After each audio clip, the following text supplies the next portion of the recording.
श्री हरि अथ नारायण कवच। राजोवाच। राजा परीक्षित ने पूछा, भगवन, देवराज इंद्र ने जिससे सुरक्षित होकर शत्रुओं की चतुरंगिनी सेना को खेल खेल में अनायास ही जीतकर त्रिलोकी की राजलक्ष्मी का उपभोग किया, आप उस नारायण कवच को मुझे सुनाइए और यह भी बताइए कि उन्होंने उससे सुरक्षित होकर रणभूमि में किस प्रकार आक्रमणकारी शत्रुओं पर विजय प्राप्त की। श्री शुक उवाच। श्री सुखदेव जी ने कहा, परीक्षित, जब देवताओं ने विश्वरूप को पुरोहित बना लिया, तब देवराज इंद्र के प्रश्न करने पर विश्वरूप ने उन्हें नारायण कवच का उपदेश किया। तुम एकाग्र चित्त से उसका श्रवण करो। विश्वरूप उवाच। विश्वरूप जी ने कहा, देवराज इंद्र, भय का अवसर उपस्थित होने पर नारायण कवच धारण करके अपने शरीर की रक्षा कर लेनी चाहिए। उसकी विधि यह है कि पहले हाथ पैर धोकर आचमन करे, फिर हाथ में कुश की पवित्री धारण करके उत्तर मुंह बैठ जाए। इसके बाद कवच धारण पर्यंत और कुछ न बोलने का निश्चय करके पवित्रता से ओम नमो नारायण और ओम नमो भगवते वासुदेवाय इन मंत्रों द्वारा हृदयादि अंग न्यास तथा अंगुष्ठादि न्यास करे। पहले ओम नमो नारायण इस अष्टाक्षर मंत्र के ओम आदि 8 अक्षरों का क्रमशः पैरों, घुटनों, जांघों, पेट, हृदय, वक्षस्थल, मुख और सिर में न्यास करे, अथवा पूर्वोक्त मंत्र के यकार से लेकर ओमकार पर्यंत 8 अक्षरों का सिर से आरंभ करके उन्हीं 8 अंगों में विपरीत क्रम से न्यास करे।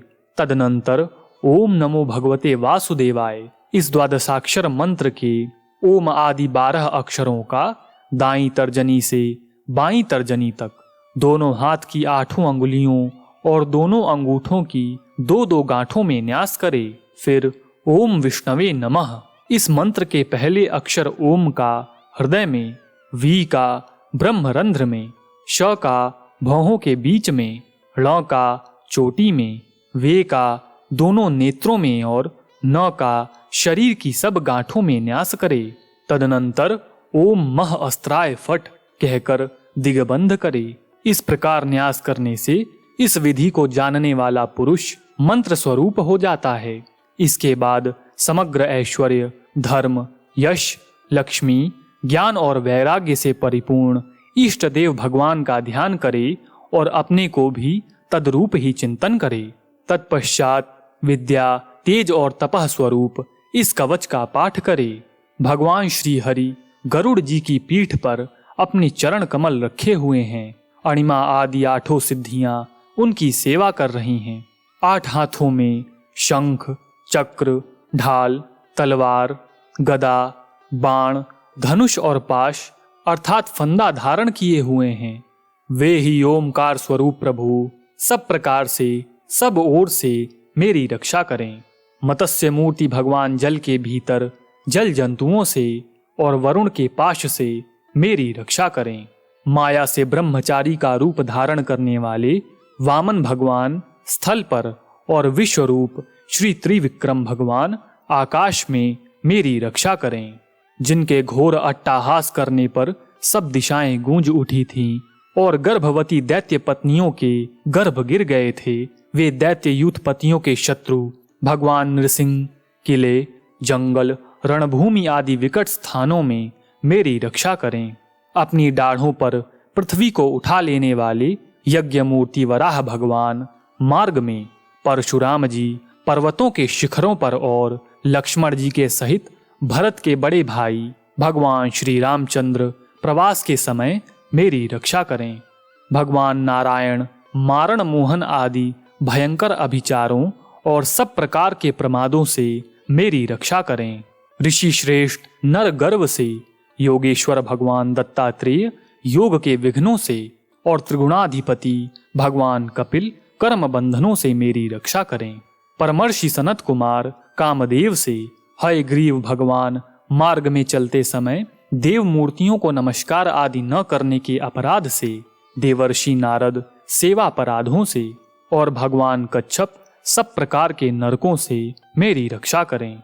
भगवान धन्वंतरी कुपथ्य से, जितेंद्रिय भगवान ऋषभ देव सुख दुख आदि भयदायक द्वंद्वों से, यज्ञ भगवान लोकापवाद से, बलराम जी मनुष्यकृत कष्टों से और श्री शेष जी क्रोधवश नामक सर्पों के गण से मेरी रक्षा करें।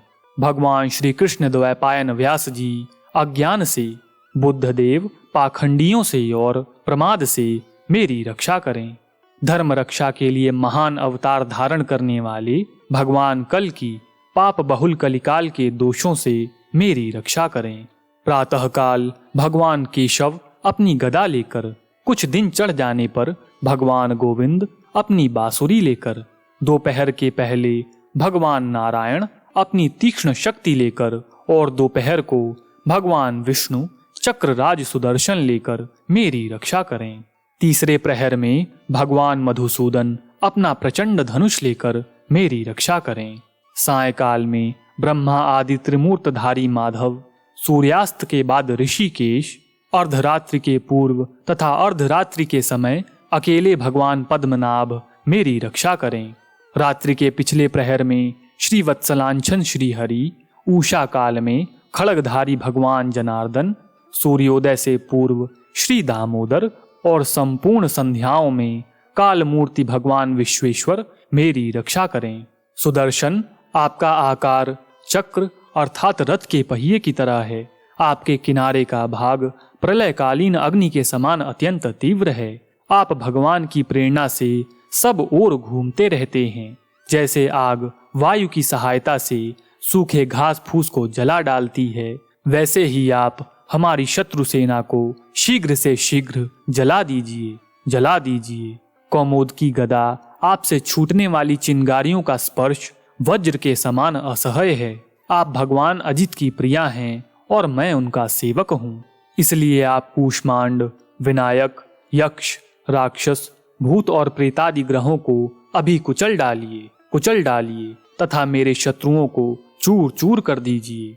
शंख श्रेष्ठ, आप भगवान श्री कृष्ण के फूंकने से भयंकर शब्द करके मेरे शत्रुओं का दिल दहला दीजिए एवं यातुधान, प्रमथ, प्रेत, मातृका, पिशाच तथा ब्रह्म राक्षस आदि भयावने प्राणियों को यहाँ से झटपट भगा दीजिए।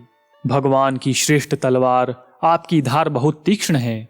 आप भगवान की प्रेरणा से मेरे शत्रुओं को छिन्न भिन्न कर दीजिए। भगवान की प्यारी ढाल, आप में सैकड़ों चंद्राकार मंडल हैं। आप पाप दृष्टि पापात्मा शत्रुओं की आंखें बंद कर दीजिए और उन्हें सदा के लिए अंधा बना दीजिए। सूर्य आदि ग्रह, धूमकेतु अर्थात पुच्छल तारे आदि, केतु, दुष्ट मनुष्य, सर्पादि रेंगने वाले जंतु, दाढ़ों वाले हिंसक पशु, भूत प्रेत आदि तथा पापी प्राणियों से हमें जो जो भय हों और जो जो हमारे मंगल के विरोधी हों, वे सभी भगवान के नाम, रूप तथा आयुधों का कीर्तन करने से तत्काल नष्ट हो जाएं। बृहद, रथंतर आदि सामवेदीय स्तोत्रों से जिनकी स्तुति की जाती है, वे वेद मूर्ति भगवान गरुड़ और विश्वक्सेन जी अपने नामोच्चारण के प्रभाव से हमें सब प्रकार की विपत्तियों से बचाएं। श्री हरि के नाम, रूप, वाहन, आयुध और श्रेष्ठ पार्षद हमारी बुद्धि, इंद्रिय, मन और प्राणों को सब प्रकार की आपत्तियों से बचाएं। जितना भी कार्य अथवा कारण रूप जगत है, वह वास्तव में भगवान ही है। इस सत्य के प्रभाव से हमारे सारे उपद्रव नष्ट हो जाएं। जो लोग ब्रह्म और आत्मा की एकता का अनुभव कर चुके हैं, उनकी दृष्टि में भगवान का स्वरूप समस्त विकल्पों, भेदों से रहित है। फिर भी वे अपनी माया शक्ति के द्वारा भूषण, आयुध और रूप नामक शक्तियों को धारण करते हैं। यह बात निश्चित रूप से सत्य है। इस कारण सर्वज्ञ, सर्वव्यापक भगवान श्री हरि सदा सर्वत्र सब स्वरूपों से हमारी रक्षा करें। जो अपने भयंकर अट्टहास से लोगों के भय को भगा देते हैं और अपने तेज से सबका तेज ग्रस लेते हैं, वे भगवान नरसिंह दिशा विदिशा में, नीचे ऊपर, बाहर भीतर सब ओर हमारी रक्षा करें। देवराज इंद्र, मैंने तुम्हें यह नारायण कवच सुना दिया। इस कवच से तुम अपने को सुरक्षित कर लो। बस फिर तुम अनायास ही सब दैत्य यूथपतियों को जीत लोगे। इस नारायण कवच को धारण करने वाला पुरुष जिसको भी अपने नेत्रों से देख लेता है अथवा पैरों से छू देता है, वह तत्काल समस्त भयों से मुक्त हो जाता है। जो इस वैष्णवी विद्या को धारण कर लेता है, उसे राजा, डाकू, प्रेत, पिशाच आदि और बाघ आदि हिंसक जीवों से कभी किसी प्रकार का भय नहीं होता। देवराज, प्राचीन काल की बात है, एक कौशिक गोत्री ब्राह्मण ने इस विद्या को धारण करके योग धारणा से अपना शरीर मरुभूमि में त्याग दिया। जहां उस ब्राह्मण का शरीर पड़ा था, उसके ऊपर से एक दिन गंधर्व राज चित्ररथ अपनी स्त्रियों के साथ विमान पर बैठकर निकले। वहां आते ही वे नीचे की ओर सिर किए विमान सहित आकाश से पृथ्वी पर गिर पड़े। इस घटना से उनके आश्चर्य की सीमा न रही। जब उन्हें वाल्खिल मुनियों ने बतलाया कि यह नारायण कवच धारण करने का प्रभाव है, तब उन्होंने उस ब्राह्मण देवता की हड्डियों को ले जाकर पूर्व वाहिनी सरस्वती नदी में प्रवाहित कर दिया और फिर स्नान करके वे अपने लोक को गए। श्री शुक उवाच। श्री सुखदेव जी कहते हैं, परीक्षित, जो पुरुष इस नारायण कवच को समय पर सुनता है और जो इसे आदर पूर्वक धारण करता है, उसके सामने सभी प्राणी आदर से झुक जाते हैं और वह सब प्रकार के भयों से मुक्त हो जाता है। परीक्षित, शतक्रतु इंद्र ने आचार्य विश्वरूप जी से यह वैष्णवी विद्या प्राप्त करके रणभूमि में असुरों को जीत लिया और वे त्रैलोक्य लक्ष्मी का उपभोग करने लगे। इति श्री नारायण कवचम संपूर्णम। इस प्रकार श्री नारायण कवच का पाठ संपूर्ण हुआ। प्रेम से बोलिए श्री हरि नारायण भगवान की जय।